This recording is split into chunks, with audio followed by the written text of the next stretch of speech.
Hello everyone, bio शिक्षा with अखिल में आपका एक बार फिर से स्वागत है और एक नए टॉपिक के साथ। आज का टॉपिक है vocabulary of plant tissue culture, means पादप ऊतक संवर्धन में काम में आने वाली शब्दावली। तो चलिए स्टार्ट करते हैं। प्लांट टिश्यू कल्चर मींस पादप की कोशिकाओं या पादप भाग, जिसे हम एक्सप्लांट भी बोलेंगे, भी आपको समझ में आ जाएगा। आई रिपीट, पादप की कोशिकाओं या पादप भाग को ठोस माध्यम या तरल माध्यम में संवर्धित करके निर्जमीकृत और नियंत्रित अवस्था में उगाने की प्रक्रिया को ही पादप ऊतक संवर्धन कहते हैं। ये एक प्रकार का इनविट्रो कल्चर होता है। इनविट्रो कल्चर मतलब पात्रे संवर्धन होता है। पात्रे संवर्धन का मतलब है कि प्रायोगिक स्थिति में, जैसे कि परख नली में अगर हम किसी पादप का संवर्धन करवाते हैं कोशिका के द्वारा, तो उस प्रक्रिया को इनविट्रो कहा जाता है। इन विट्रो का मतलब ही आपको मैं बता दूं, प्रायोगिक परिस्थितियों में होता है। चाहे किसी भी संदर्भ में आप बात करें इन फ्यूचर, जैसे आपने पढ़ा होगा आईवीएफ, इन विट्रो फर्टिलाइजेशन, यानी कि फर्टिलाइजेशन कहाँ करवाया जा रहा है? फर्टिलाइजेशन करवाया जा रहा है परख नली में, इसलिए इसे बोला जाता है इन विट्रो फर्टिलाइजेशन। इसीलिए इसको टेस्ट ट्यूब बेबी या परख नली शिशु भी कहते हैं। तो प्लांट टिश्यू कल्चर स्टार्ट करने से पहले, प्लांट टिश्यू कल्चर में हम जाने से पहले इसकी पूरी वोकैब, यानी कि इसकी जो शब्दावली है, जो टर्मिनोलॉजी है, उसकी नॉलेज हमें होनी चाहिए। तो आज के इस वीडियो में केवल हम इसकी टर्मिनोलॉजी या इसके शब्दावली के बारे में बात करेंगे। तो फर्स्ट टर्म जो आती है हमारी है एक्सप्लांट। एक्सप्लांट या कर्तोतक। एक्सप्लांट या कर्तोतक का मतलब है कि प्लांट टिश्यू कल्चर करवाते वक्त पादप के जिस भाग को हम काम में लेते हैं उसे एक्सप्लांट या पादप ऊतक, वो एक्सप्लांट या कर्तोतक कहते हैं। फॉर एग्जाम्पल, मान लीजिए एक प्लांट है, ये प्लांट का एपिकल भाग है, और मान लीजिए इस एपिकल भाग में ये लीफ लगी हुई है। इस लीफ को हम लेकर आते हैं।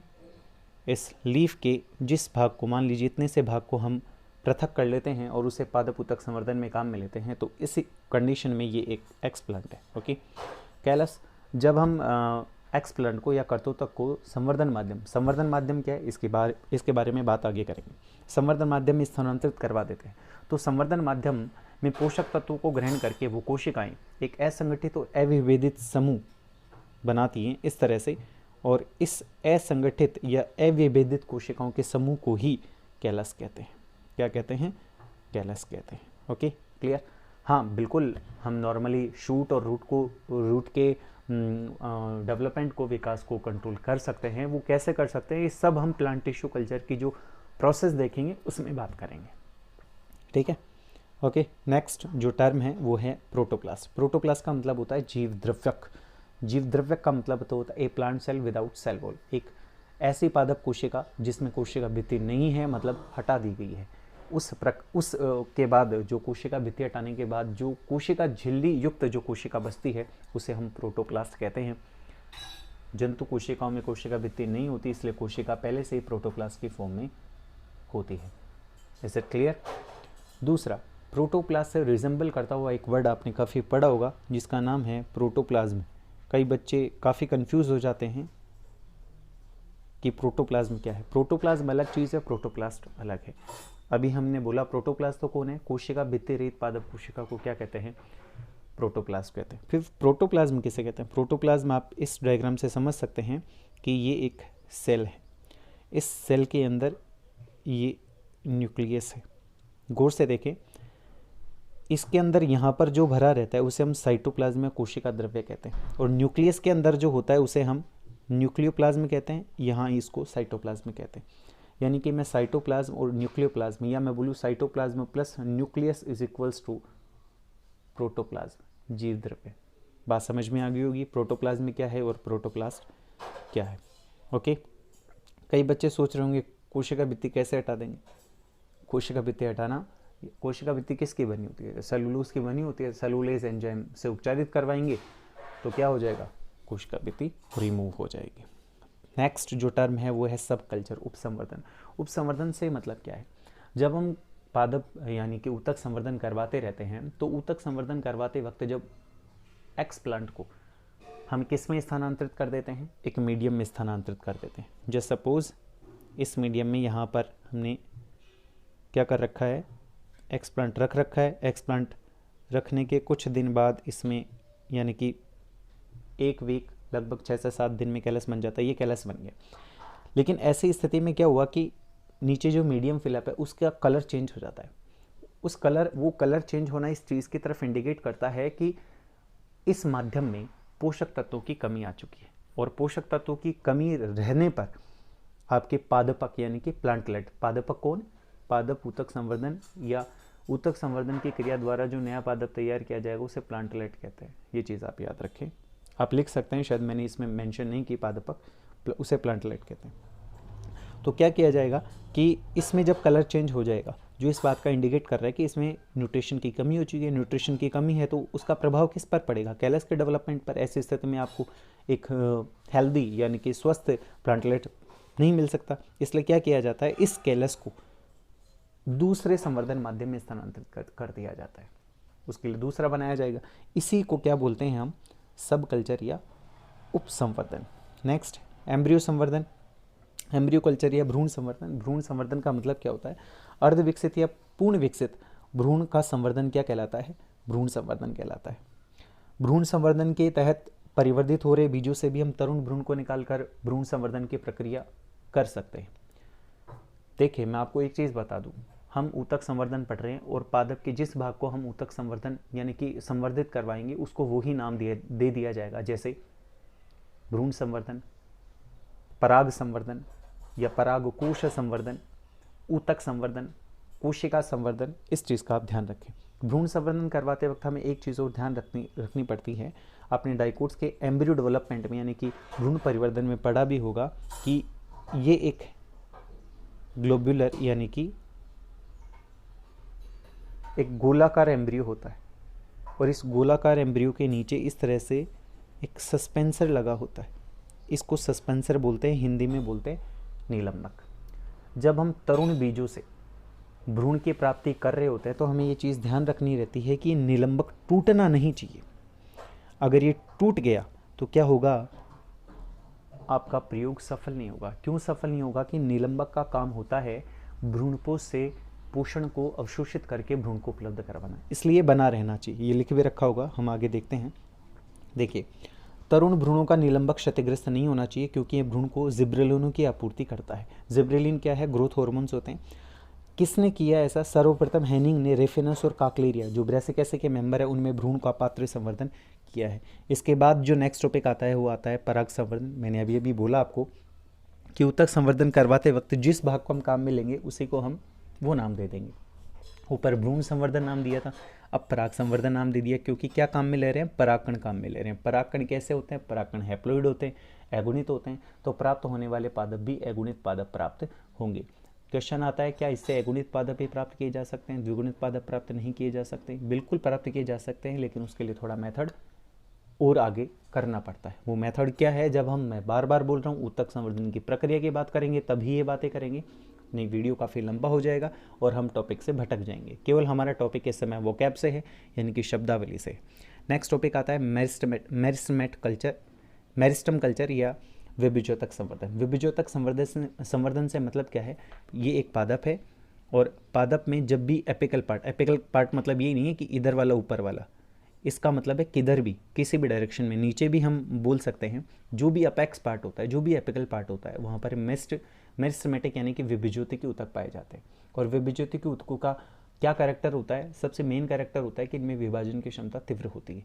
विभाजन की क्षमता तीव्र होती है तो ऐसे कंडीशन में नए पादप का निर्माण ये शीघ्र रूप से कर पाते हैं। इसलिए ऊतक संवर्धन की प्रक्रिया में जब एक्सप्लांट का चयन किया जाता है तो प्रोबेबली विभिज्योतक भाग को ही काम में लिया जाता है। इस विभिज्योतक का और भी है, जब हम applications of plant tissue culture पढ़ेंगे तब भी आपको बताएंगे वायरस मुक्त पौधे तैयार इसी भाग के द्वारा किस तरह से किए जाते हैं। ओके, नेक्स्ट आता है टोटिपोटेंसी। टोटिपोटेंसी का मतलब सीधा सा है, किसी भी पादप कोशिका के संवर्धन से नई पादप बनाने की क्षमता को पूर्ण शक्यता या टोटिपोटेंसी कहते हैं।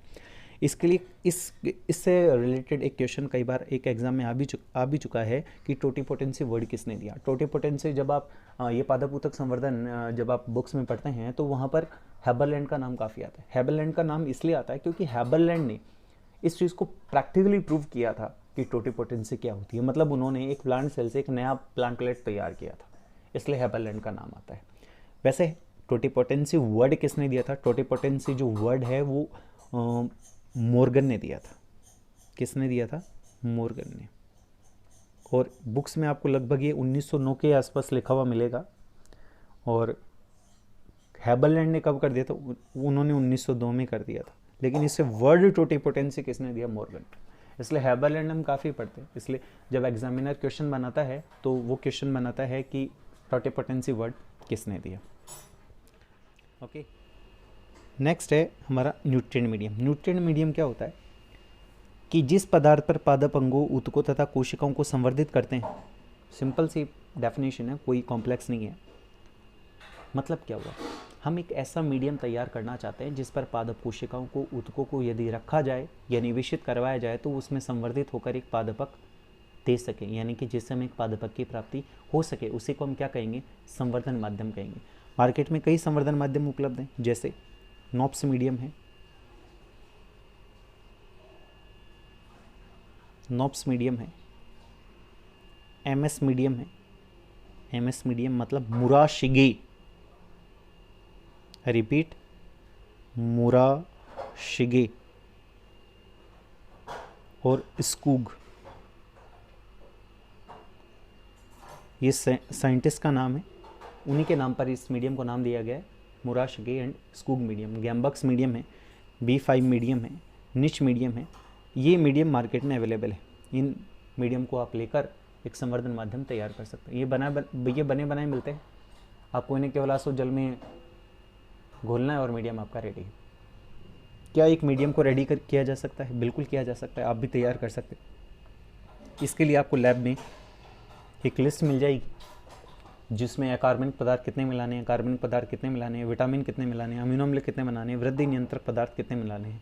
इसकी पूरी लिस्ट होती है, कितना प्रतिशत कौन सा पदार्थ आपको काम में लेना है। इस प्रकार से आप एक स्वनिर्मित संवर्धन माध्यम भी तैयार कर सकते हैं। आप किसी भी पदार्थ की मात्रा को अपने अनुसार कर सकते हैं तो परिणाम भी आपको उसी के अनुसार प्राप्त होंगे। जैसे अकार्बनिक पदार्थों में अगर हम बात करें तो नाइट्रोजन है, फॉस्फोरस है, पोटेशियम है, कैल्शियम है, सल्फ़र है, मैग्नीज़ है, आयरन है, जिंक है, मैग्नीज़ है, आयरन कॉपर है, बोरोन है, मोलिब्डेनम है। आप इनको काम में ले सकते हैं। कार्बनिक पदार्थों के रूप में आप ग्लूकोज है, माल्टोज है, सुक्रोज हो गई, कोकोनट मिल्क हो गया, इनको काम में ले सकते हैं। Vitamins, thiamine, biotin, pyridoxine. Amino acid के रूप में आप ग्लूटामिक है, एस्पार्टिक एसिड है, आर्जिनिन है, इनको काम में ले सकते हैं। ग्रोथ रेगुलेटर्स के रूप में आप किसको काम में ले सकते हैं? IAA को काम में ले सकते हैं, इंडोल एसिटिक एसिड। IBA को काम में ले सकते हैं, इंडोल ब्यूटारिक एसिड। NAA को काम में ले सकते हैं, नेफ्थलीन एसिटिक एसिड। ये आप जिब्रेलिन काम में ले सकते हैं, बिल्कुल, जिसे GA3 भी कहते हैं, जिब्रेलिन काम में ले सकते हैं। इस प्रकार से इन सभी पदार्थों का एक मिश्रण तैयार कर सकते हैं जिसे हम संवर्धन माध्यम कहेंगे। आगे ये बात समझ में। इस संवर्धन माध्यम में एक मेन कंटेंट होता है जिसे बोलते हैं अगार अगार। जिसे क्या बोलते हैं? अगार अगार। अगार अगार एक समुद्री शैवाल से, समुद्री खरपतवार से प्राप्त किया जाता है। कई बार ये प्रश्न आ चुका है, किससे प्राप्त किया जाता है? जियार्डियाना और ग्रेसिलेरिया नाम की ये शैवाल हैं जो समुद्री खरपतवार के रूप में या नाम से जानी जाती हैं। इन्हीं से अगार अगार प्राप्त किया जाता है। ओके, आपने और कहीं भी पढ़ रखा होगा अगार अगार, आपने पढ़ रखा होगा इम्बिबिशन, अंतःचूषण वाले बिंदु में भी आपने पढ़ रखा होगा कि इसमें जल अवशोषण की अत्यधिक क्षमता होती है। ठीक है, नेक्स्ट अगर हम बात करें तो जो मीडियम तैयार करते हैं उस मीडियम का जो pH है वो कितना होना चाहिए? 5.8। ये pH यानी कि कुछ अम्लीय होना चाहिए। ये इसका pH हो गया। आगे देखें हम, पोषक पदार्थ को जर्मीन करने के लिए 15 PSI पौंड प्रति वर्ग इंच और 121 डिग्री सेल्सियस ताप पर ऑटोक्लेव करते हैं। ऑटोक्लेव क्या है? आगे आ जाएगा। ओके, इससे पोष माध्यम को जब इससे उपचारित करवा दिया जाता है तो ऐसा करने के बाद में पोष माध्यम को या संवर्धन माध्यम को आप बीकर में, परख नलियों में आप स्थानांतरित कर सकते हैं। नेक्स्ट आता है सतही रोगाणुनाशित कर्तृत्वों को जर्महीन वातावरण में पोष पदार्थ पर रख दिया जाता है। आप सोच रहे होंगे ये नया वर्ड क्या आ गया, मतलब आप सतह रोगाणुनाशित कर्तृत्व, ये नया वर्ड कहाँ से आ गया, आप यही सोच रहे होंगे। जर्महीन वातावरण तो अभी आप बोल देंगे कि सर अभी हमने पढ़ा है जर्मीन वातावरण का मतलब है कि जो संवर्धन माध्यम तैयार कर रहे हैं उसे बैक्टीरिया लेस कर रहे हैं। तो ये सतही रोगाणुनाशित भी बैक्टीरिया लेस ही है, यानी कि जो कर्तोतक आप काम में ले रहे हैं उस कर्तोतक को आप रोगाणुनाशित करते हैं, यानी कि उसको स्टरलाइज करते हैं। उसको स्टरलाइज कई तरीकों से किया जा सकता है। उसी प्रक्रिया को सरफेस स्टरलाइजेशन कहते हैं। सरफेस स्टरलाइजेशन करने के लिए आप कई पदार्थ काम में ले सकते हैं, जैसे मर्क्यूरी क्लोराइड है, सिल्वर नाइट्रेट है, ब्रोमीन वाटर है, क्लोरीन वाटर है। इनको काम में लेकर आप सतही स्टरलाइजेशन या मैं बोलूँ सतही निर्जमीकरण करवा सकते हैं। नेक्स्ट टॉपिक की अगर हम देखें, इसी के साथ एक स्टरलाइजेशन भी आएगा, वो पात्रों के साथ करवाया जाता है। अभी हमने सतही रोगाणुनाशित या सरफेस स्टरलाइजेशन की बात करी, आगे आ भी जाएंगे। इनविट्रो टेक्निक, इनविट्रो टेक्निक मैंने आपको स्टार्टिंग में ही बता दी थी कि इनविट्रो का मतलब होता है पौधों या पौधों के अंग है, ऊतक है, कोशिकाएं हैं, उनको परख नली में कृत्रिम पोषक माध्यमों या संवर्धन माध्यमों पर जो संवर्धित करवाया जाता है, उसी प्रक्रिया को इनविट्रो या पात्र तकनीक कहते हैं। और जब कोशिका के अंदर करवाया जाता है उसको इन विवो कहते हैं। इनोकुलेशन, इनोकुलेशन का मतलब क्या होता है? संगरोपण या निवेशन। इसका मतलब क्या है? जैसे ये बीकर है, बीकर में हमने यहाँ संवर्धन माध्यम भर रखा है और इस संवर्धन माध्यम में जो एक्सप्लांट हम चयन करते हैं उस एक्सप्लांट को यहाँ पर स्थानांतरित कर देते हैं, इस एक्सप्लांट को हम यहाँ पर स्थानांतरित करते हैं। इस प्रक्रिया को ही हम क्या बोलते हैं? इनोक्यूलेशन, इनोक्यूलेशन या संगरोपण। क्या बोलते हैं? संगरोपण। नेक्स्ट है क्लोन। चूँकि हम पढ़ चुके हैं कि जो एक्सप्लांट होता है वो एक वेजिटेटिव पार्ट है, कायिक पार्ट है, सोमेटिक पार्ट है। यदि हम उसका चयन कर रहे हैं तो उससे जो पादप बनेगा वो हूबहू मात्र पादप के समान होगा, यानी कि उसकी कॉपी होगा, यानी कि उसकी नकल होगा। तो ऐसे कंडीशन में जो संततियाँ, जो प्रोजेनी हमें प्राप्त होगी उसे हम क्या बोलेंगे? हम उसे बोलेंगे क्लोन, क्योंकि उसमें सारे फीचर्स मात्र पादप के समान होंगे। सोमेटिक एम्ब्रियो कायिक कोशिकाओं से बनाएंगे तो उसे सोमेटिक एम्ब्रियो ही बोलेंगे। जो नॉर्मली एम्ब्रियो होता है वो सोमेटिक, वो होने को तो वो भी 2n होता है, लेकिन वो सोमेटिक नहीं होता। क्यों नहीं होता?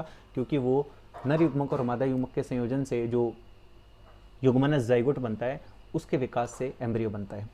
तो वो मतलब उसमें दो वो हाइब्रिड, मतलब मैं ये बोलूँ कि वो उनसे उच्च गुणयुक्त होता है माता पिता से, इसलिए ये सोमेटिक एम्ब्रियो सेम होगा। नेक्स्ट बात करते हैं आर्टिफिशियल सीड। आर्टिफिशियल सीड क्या है?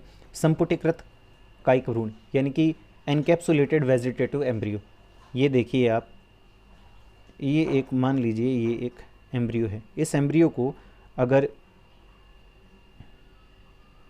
इस तरह से सोडियम एल्जीनेट या कैल्शियम एल्जीनेट्स से पैक कर दिया जाए तो इसको क्या बोल देंगे? इसको बोल दिया जाएगा एनकैप्सुलेटेड सीड या संपुटीकृत बीज।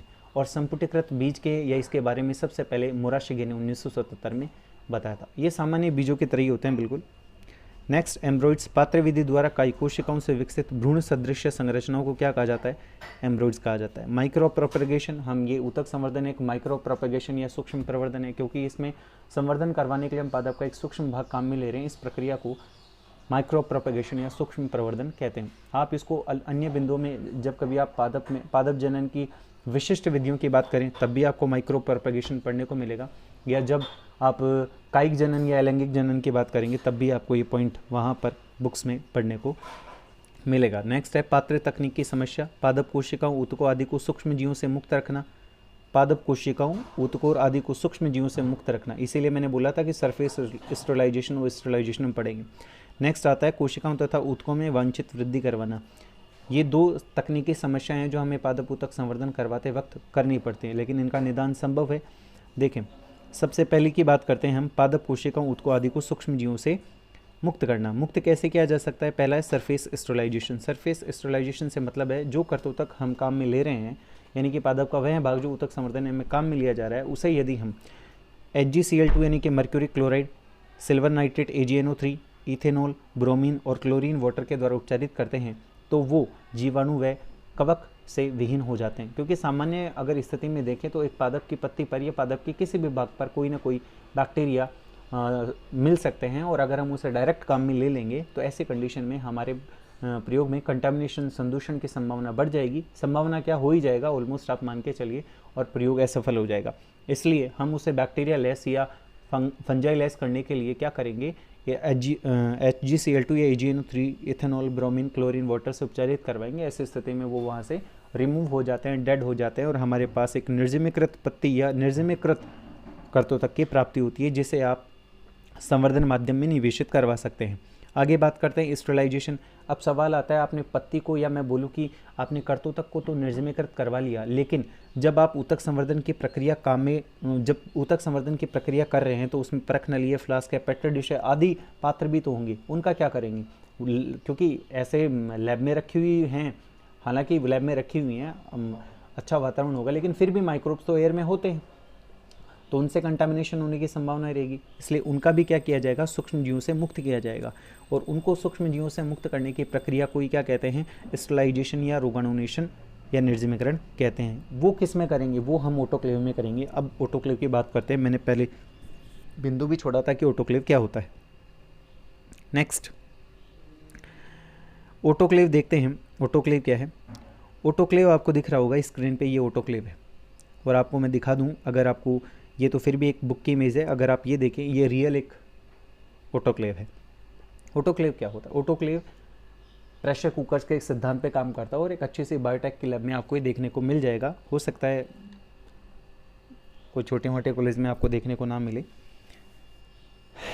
और ये बायोटेक्नोलॉजी, आप बीएससी इन बायोटेक्नोलॉजी करते हैं तब भी आपको ये करना पड़ेगा, और एमएससी करेंगे चाहे बॉटनी से, जूलॉजी से, या बायोटेक से, या माइक्रोबायोलॉजी से, ऐसी स्थिति में भी आपको ये ऑटोक्लेव देखने को मिलेगा, ज़रूर और निश्चित रूप से मिलेगा। इसमें क्या किया जाता है कि इसमें पहले मैं बता दूं कि जो ऑटोक्लेव से किया जाता है वो एक नम ऊष्मा के द्वारा किया जाता है, क्योंकि ऑटोक्लेव प्रेशर कुकर के सिद्धांत पे काम करता है। तो इसमें क्या किया जाता है कि जितने भी आप पात्र काम में ले रहे हैं उन पात्रों को इसमें रख दिया जाता है, जल होता है, और जैसे ही 120 डिग्री सेल्सियस तापमान इसे उपलब्ध करवाया जाता है तो जलवाष्प जो बनती है, उस जलवाष्प से उन पात्रों में उपस्थित जो सूक्ष्म जीव हैं वो नष्ट हो जाते हैं। ये प्रक्रिया लगभग 20 मिनट तक करवाई जाती है। प्रक्रिया कब तक करवाई जाती है, 20 मिनट तक करवाई जा सकती है। आपको इसमें दिख रहा होगा जैसे प्रेशर गूज है, इसमें आप प्रेशर को देख सकते हैं कि कितना प्रेशर चल रहा है। ये ऑटोक्लेव की लीड है, यहाँ से इसको, मतलब ये ढक्कन है, इसको खोलकर इसमें पात्रों को रखा जाता है। स्टीम रिलीज वॉल्व दिख रहा होगा, स्टीम मतलब भाप को, ये ऑटोक्लेव की जो पूरी बॉडी है ये है, नीचे स्टैंड है। इस प्रकार से ऑटोक्लेव में आप निर्जमीकृत पात्रों को निर्जमीकृत या स्टरलाइजेशन करवाते हैं। क्या और कोई तरीका है जिसके द्वारा स्टरलाइजेशन किया जा सकता है पात्रों का? बिल्कुल किया जा सकता है, शुष्क ऊष्मा के द्वारा किया जा सकता है। वो कैसे? ओवन में रखकर, क्योंकि ओवन में आपको पता है कि ओवन में 100 से 300 डिग्री सेल्सियस का तापमान अगर हम 1 घंटे के लिए मेंटेन करें तो पात्र में जो भी हैं वो सारे बैक्टीरिया लेस हो जाएंगे। रसायनों के द्वारा भी करवा सकते हैं हम। रसायनों में जैसे हाइड्रोजन परऑक्साइड यानी कि H2O2 के द्वारा करवा सकते हैं, calcium hypochlorite, sodium hypochlorite, bromine water, alcohol water के द्वारा भी हम पात्रों को निर्जमीकृत या स्टरलाइज कर सकते हैं। ज्वाला के द्वारा, फ्लेम के द्वारा भी कर सकते हैं। ओके, नेक्स्ट जो बिंदु आता है वो होता है laminar air flow. Laminar air flow कौन होता है? देखें डिटेल में, मैं ये सारी बातें इसलिए बता रहा हूँ कि जब हम एक आइडियल प्लांट टिश्यू कल्चर के बारे में जानने की जब कोशिश करेंगे, जब मैं आपको समझाऊंगा तब आपको ये सारी चीज़ें समझ में आ जाएंगी। इसीलिए मैं ये लेमिनार एयर फ्लो या ऑटोक्लेव की बात कर रहा हूँ। लेमिनार एयर फ्लो क्या होता है? लेमिनार एयर फ्लो क्या है, ये आपको दिखाई दे रहा है कि लेमिनार एयर फ्लो दिखने में कैसा होता है। इसका प्रयोग कब किया जाता है? जितने भी काम हैं हमने अभी तक बात की, वो सारे काम जब हो जाते हैं तो निवेशन की जो प्रक्रिया होती है, यानी कि कर्तोतक को संवर्धन माध्यम में जो स्थानांतरित करवाया जाता है वो इस बेंच पर करवाया जाता है, इस जगह पर करवाया जाता है। आगे बात समझ, ये आपूर्ति फिल्टर है। आपूर्ति फिल्टर मतलब ये एक हीपा फिल्टर है। हीपा फिल्टर का मतलब होता है हीपा, HEPA। हीपा फिल्टर का मतलब है high efficiency particle air filter. ये क्या करते हैं? ये वायु को जीवाणु रहित करके यहाँ पर लाते हैं। वायु में कोई भी जीवाणु नहीं होता। इवन जो एक्सपेरिमेंट कर रहा होता है उसे भी अपने मुंह को कवर करना पड़ता है, बालों को कवर करना पड़ता है, मास्क पहनना पड़ता है, क्योंकि हमें पता है हमारी बक्कल कैविटी में काफ़ी बैक्टीरिया मौजूद रहते हैं। तो ऐसे कंडीशन में जब आप एक्सपेरिमेंट कर रहे हैं तो कंटामिनेशन के चांसेस बढ़ जाते हैं, इसलिए आपको ये सारे प्रक्रिया अपनानी पड़ती है। ये स्टैंड वगैरह हैं, निर्जमीकृत कार्य क्षेत्र में बार बार बोल रहा हूँ, ये डेस्क है, यहीं पर हमें काम करना रहता है। ये देखिए, ये आपको एक इमेज दिखाई दे रही होगी, ये एक लैब की इमेज है। इस तरह से ये लेमिनार एयर फ्लो लगा रहता है और यहाँ पर हमें काम करना पड़ता है। हाँ, बिल्कुल आपको जब ये काम करते रहते हैं तो आपको अपने हाथ भी, यानी कि आप नॉर्मली आप जो भी सेटअप है जो आप कर चुके हैं वो सारा सेटअप यहाँ पर लेके जाते हैं। यानी कि एक पात्र लेके जाते हैं जिसमें संवर्धन माध्यम भरा हुआ है, और एक वो कर्तोतक भी लेके जा सकते हैं जिसका आपने सरफेस स्टरलाइजेशन करवा लिया है, यहाँ दोबारा करवा सकते हैं, कोई बड़ी भारी बात नहीं है। इसके बाद आप अपने हाथों को भी नॉर्मली स्प्रेड से वॉश कर सकते हैं ताकि वो बैक्टीरिया लेस हो जाएं। फिर एक इनोक्यूलेशन लूप आता है, उस इनोक्यूलेशन लूप पर किसको रखा जाता है? एक्सप्लांट को रखा जाता है, और उसमें एक्सप्लांट को रखकर इस मीडियम में स्थानांतरित करवा दिया जाता है। मान लीजिए मीडियम है, आपने बुक्स में देखा होगा मीडियम कुछ इस तरह से टेढ़ा भरा हुआ रहता है। आप सोच रहे होंगे टेढ़ा क्यों भरा हुआ रहता है, मैंने आपको बताया कि कोई भी मीडियम है, जैसे MS मीडियम है, नॉप्स मीडियम है, B5 है, निच मीडियम है, इनको आप आंसू जल में घोलकर, ये लिक्विड होते हैं, बाद में सेमी सॉलिड कंडीशन या सॉलिड में कन्वर्ट हो जाते हैं कुछ समय बाद, तो आप इनको फिलअप करके अगर टेस्ट ट्यूब को टेढ़ी रख देंगे तो वो इस तरह से टेढ़ा ही जमा हुआ दिखाई देगा, इस तरह से टेढ़ा जमा हुआ दिखाई देगा। ऐसा क्यों करवाया जाता है, ताकि जो सतही क्षेत्रफल है, सरफेस एरिया, वो बढ़ जाए। क्योंकि आप देखें, आपको एक नॉर्मल क्वेश्चन पूछा जाए कि एक ये बीकर है, एक ये बीकर है, एक इसमें संवर्धन माध्यम भरा हुआ है और एक इसमें संवर्धन माध्यम भरा हुआ है, तो सरफेस एरिया किसका ज़्यादा है? आप खुद देखें, सरफेस एरिया इसका तो इतना सा है और इसका इतना है। ऐसी कंडीशन में ज़्यादा सतही क्षेत्रफल इस टेस्ट ट्यूब में, तो टेढ़ा करने से सतही क्षेत्रफल बढ़ जाता है। ओके, तो एक चीज़ इसका भी आप ध्यान रखें कि आपसे कोई पूछ ले टेढ़ा क्यों रखा जाता है, तो आप बोल देंगे सतही क्षेत्रफल बढ़ा हुआ मिले इसलिए। दूसरा, आपने एक चीज़ और देखी होगी कि एक ये टेस्ट ट्यूब है, टेस्ट ट्यूब में सब कुछ है, मतलब न्यूट्रेंट है, न्यूट्रेंट मीडियम है, उसके बाद उसमें कैलस बन गया। लेकिन आपने बुक्स में देखा होगा यहाँ पर इस टेस्ट ट्यूब के ऊपर कई बार एक ऐसे कॉटन प्लग लगा हुआ रहता है। ये क्यों लगाया जाता है? कॉटन प्लग इसलिए लगाया जाता है कि जब इस टेस्ट ट्यूब में एयर आए तो एयर तो आए, लेकिन उस एयर में जो भी माइक्रोब्स है वो यहीं पर रुक जाए, ताकि आप उसको एक शुद्ध वायु या शुद्ध O2 उपलब्ध करवा सके और उसकी ग्रोथ हो सके विदाउट एनी कंटामिनेशन। तो आई होप आप सबके समझ में आ गया होगा कि प्लांट टिश्यू कल्चर की क्या क्या वोकैब होती है, क्या टर्मिनोलॉजी होती है, क्या शब्दावली होती है, कौन कौन से शब्द काम में आते हैं। जितने मोस्ट प्रोबेबली मेरे दिमाग में शब्द आ रहे थे वो सारे शब्द मैंने इसमें इंक्लूड किए। जब हम प्लांट टिश्यू कल्चर की बात करेंगे उसके बावजूद अगर कोई बचता है तो वहाँ पर आ जाएगा, इसलिए वो बात हम नेक्स्ट वीडियो में करेंगे। और उस वीडियो को देखने से पहले आप इस वीडियो को ज़रूर देखें। इस वीडियो के बगैर उस वीडियो को पढ़ने में थोड़ा मज़ा नहीं आएगा। So thank you very much. जय हिंद, जय भारत।